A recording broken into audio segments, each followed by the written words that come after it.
Hi hello welcome back to JDK kitchen. இன்றைக்கி ரொம்பவே சூப்பரான முட்டை சாதம் எப்படி பண்ணலான்னு பார்க்கலாம். அதுக்கு நான் ஒரு பேனில் கொஞ்சமாக ஆயில் ஊற்றிக்கிறேன். ஆயில் நல்லா சூடானதுக்கப்புறமா கொஞ்சமாக மஞ்சத்தூள், கொஞ்சமாக சில்லி பவுடர், கொஞ்சமாக உப்பு ஆட் பண்ணிக்கிறேன். நான் அவிச்சு வச்சுருக்க முட்டையை கொஞ்சம் நல்லா ஃப்ரை பண்ணி எடுத்துக்கிறேன். ஃப்ரை பண்ணதுக்கப்புறமா நான் ஒரு பிளேட்டுக்கு மாற்றிக்கிறேன். நான் அதே ஆயிலில் கொஞ்சமாக கடுகு, கொஞ்சமாக சீரகம் போட்டு தாளிச்சுக்கிறேன். ஒரு பல்லாரி கட் பண்ணி வச்சுருந்தேன், அதையும் ஆட் பண்ணிக்கிறேன். கொஞ்சம் நல்லா வதக்கி விட்டுக்கலாம். ஒரு 2 பல்லு பூண்டு, ஒரு சின்ன துண்டு இஞ்சி உரலில் இடித்து வச்சுருந்தேன், அதையும் உள்ள ஆட் பண்ணிக்கிறேன். கொஞ்சமாக கருவேப்பிலை ஆட் பண்ணிக்கிறேன். இஞ்சி பூண்டோட பச்சை வாசனை போனதுக்கப்புறமா 2 பச்சை மிளகாய் கட் பண்ணி வச்சுருந்தேன், அதையும் ஆட் பண்ணிக்கிறேன்.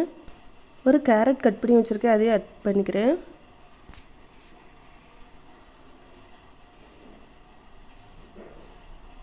நல்லா மிக்ஸ் பண்ணதுக்கப்புறமா ஒரு மூடி போட்டு கொஞ்சம் நேரம் வேக வச்சுக்கோங்க.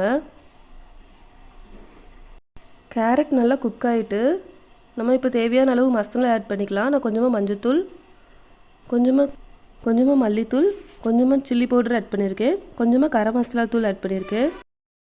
மசாலாவோட பச்சை வாசனை போகிற வரைக்கும் நம்ம நல்லா வதக்கி விட்டுக்கலாம். தேவையான அளவு உப்பு ஆட் பண்ணிக்கிறேன்.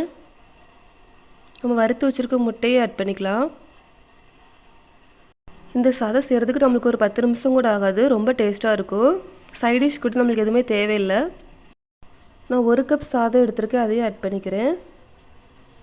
நல்லா மிக்ஸ் பண்ணி விட்டுக்கோங்க.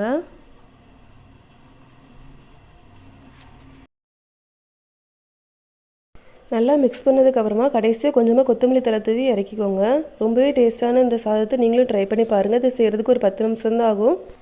என்னோடய சேனல் சப்ஸ்கிரைப் பண்ணிக்கோங்க ஃப்ரெண்ட்ஸ். தேங்க்யூ.